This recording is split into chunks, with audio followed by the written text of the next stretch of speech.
Hello dear students, welcome to part 3 of the video series on globalization. So in this video we are going to discuss the cultural consequences of globalization. So like what we drink, what we eat, what we wear and what we think. So cultural homogenization. So this is the term called cultural homogenization. So, homogenization, we understand that mixing up of cultures and becoming one single culture. Like your chemistry lessons, you might remember of homogeneous and heterogeneous mixtures. So, homogeneous society or homogeneous population is one that is very similar to each other, and it's hard to distinguish what one individual from the other. So, the process of globalization poses a threat to cultures in the world. So, how is this a threat to cultures? So, it does so because globalization leads to the rise of a uniform culture or what is called cultural homogenization. So, again, all the cultures they get together and they form one culture that is called the uniform culture. So, like wherever you go in the world, you will find a similar culture. Now, in reality, this global culture, all this uniform culture, is the imposition of Western culture on the rest of the world. So, what do I mean by this? So, like wherever you go, you will find Western culture. So, you come to India, people are wearing shirts, pants, jeans and shirts, jeans and t-shirts. You go to Pakistan, Sri Lanka, Bhutan, China, everywhere people are wearing jeans and t-shirt. If not t-shirt, jeans are at least a common commodity all over the world. Jeans is a Western culture thing. But now we don't see it as such. Jeans has become a part of our daily routine. You go all over the world, you can find similar food at McD, at Pizza Hut, at KFC. So again, no, it's not like if you go to China and you will only find Chinese cultural food. You can always find this Western culture food everywhere. You go to China, you live in China, you will watch Marvel movies. You live in India, you will watch Marvel movies. Wherever you live, you can watch Marvel movies. So Hollywood movies are like thing all over the world. So again, like what we see, what we eat, Disneyland is all over the world. What we see, what we think, correct. So all this is dominated by Western culture now. So by this, the local culture is getting deteriorated and diminished. Now, there is a term called McDonaldization. So, which means that the cultures all over the world they seek to buy into the dominant American dream. So, all cultures all over the world they somewhere want to become like the Western culture because everybody wants to become modern, and modernity has become synonymous with Western culture. Modernization has become the same as Westernization. So that is the problem. Like everywhere we go, we see Western culture, and the local cultures are losing their value and importance. But it would be a mistake to assume that cultural consequences of globalization are only negative. So, of course, it's not just a negative aspect of globalization. It's not like it's only leading to cultural homogenization. It is also leading to cultural heterogeneization. Just check the slides once. Okay, so two more slides. So the burger is no substitute for a masala dosa and therefore does not pose any real challenge. So again, uh, it's not like the burger can substitute masala dosa. Like I live here in Hyderabad, and like whenever I feel like ordering breakfast online, then most of the time for breakfast I order a masala dosa or idli, something like that. I still I'm not very comfortable with the idea of having a burger or uh, a sandwich as as breakfast. Like poha and paratha are still my ideas of breakfast. And it's not like no, you open Swiggy and you will see so many idli and dosa places delivering food in Hyderabad. The same case is in North. In North, you will find so many chaat places delivering chai and this chaat samosa, all that. So, burger fast food has created a parallel space, but it has not totally dominated the sales of local food. I'm not saying there is zero effect. Of course, some people have moved from this local fast food to the Western fast food, but of course, local fast food is also growing.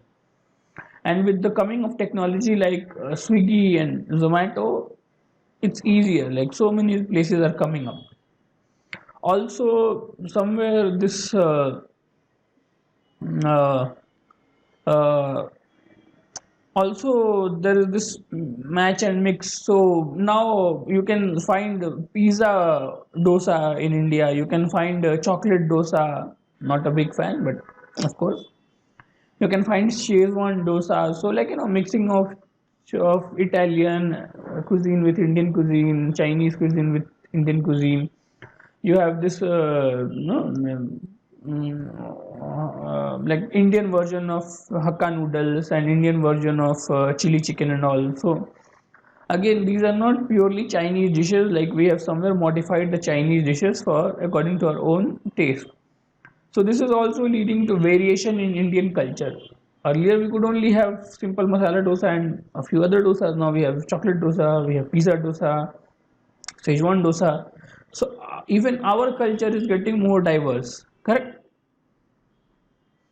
So and also the Western culture is getting diverse here. So in India, you can if you go to Mac, you will find Mac Maharaja and Mac Aloo Tikki. So this is not something that you will find in the West. And our culture is also moving to West. So you can find that in people in Western countries now enjoy Indian curry because Indian curry is spicy and tasty.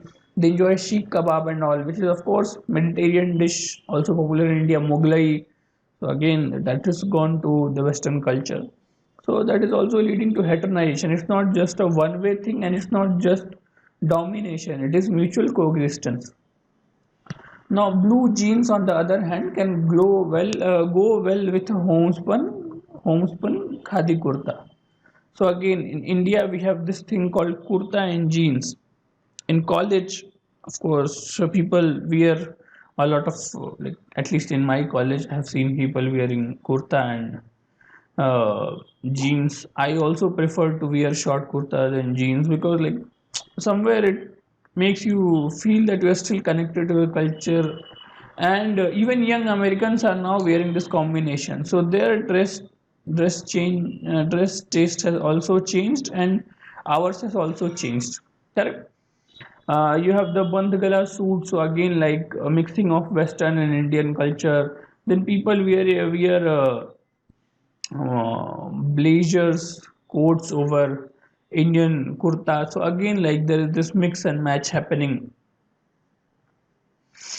So again, it's not just domination; it's also mutual coexistence. Globalization also leads to each culture becoming more different and distinctive. Like I said, that due to the more distinctive means that due to the influence of other cultures, our own culture also becomes different and distinctive. Correct.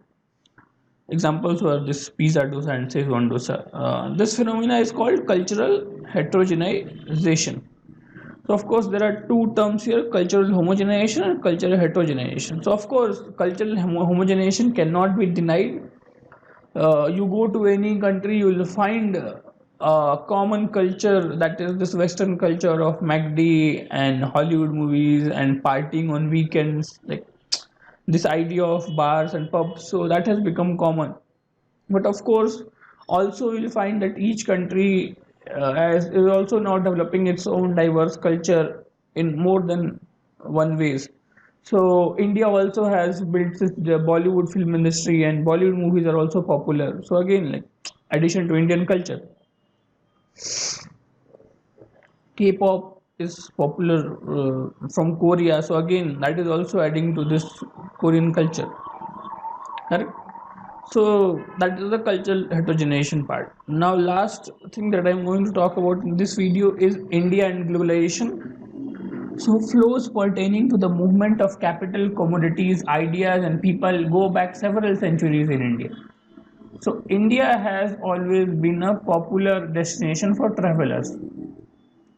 So Columbus was trying to discover India, but he reached America and then he started calling it India. So we have accounts of many Chinese travelers that have come to India, also Greek travelers that have come to India, a lot of Arab travelers that have come to India. So, and India had a very good trade route with other countries, and particularly our sea trade routes were very popular. The South was able to trade spices and masalas. So again, like we had flow of capital, commodities, ideas, and people. Uh, I think one of the early mosques were built in Kerala in India. So people from Arab they came to India and Muslims and they started living here in only the 7th or 8th century AD. So again, like we had flow of people and culture. But during British Raj, India became an exporter of primary goods and raw materials and a consumer of finished goods. So, like I told you, we used to sell cotton, raw cotton, and they used to sell us finished clothes. And this was happening in other areas also. This indigo plantation thing, this opium plantations in India. So during British Raj, India was exploited, but of course it also led to movement of people. That's why we have Indians who live in Africa and Sri Lanka and other areas because Indians were taken from here to work in plantations there. But post independence, we decided to make things ourselves rather than relying on others. So we closed our economy and we stopped importing products from others and we started manufacturing our own products. This policy is called protectionism, and we also decided not to allow others to export to us, and that so that our own producers could learn to make things. So also it was also to reduce competition. If we started importing, if we have started importing things from other countries, then our own manufacturers and producers would not have gotten the time to experiment and learn the trade. They would be completely annihilated by this foreign manufactured goods. And still, like currently also, like you can see that Indian manufacturers are not able to compete with China because China has a more developed economy. So in India, like there are not many good phone companies like Lava and all is there, but they cannot compete with MI and all. I'm not saying that MI is the best company, but of course they are the most budget friendly. Like not everybody can afford iPad or Apple or LG. So like like we can see the popularity of Chinese goods in India. So again, initially it was not a very good idea, but in 1991 we decided to implement the policy of liberalization, privatization, and globalization. This is called LPG reforms in 1991. This is something that you will read in more detail in your economics class. But still, I will tell you that in 1991 we opened our economy and we allowed foreign direct investments in India, and we allowed foreign companies to come and do trade in India and sell their products. With this, we were going through economic crisis, and due to this LPG reforms, we were able to save our economy. And after this, our economy grew at a very fast rate, and we had a high GDP growth rate. But of course, the fruits of this reform has not been equally divided. So while a particular section of the population got richer, other poor people were exploited, and they suffered due to these LPG reforms. So of course, this is the idea about Indian globalization. In the next video, we are going to discuss about resistance to globalization. Thank you.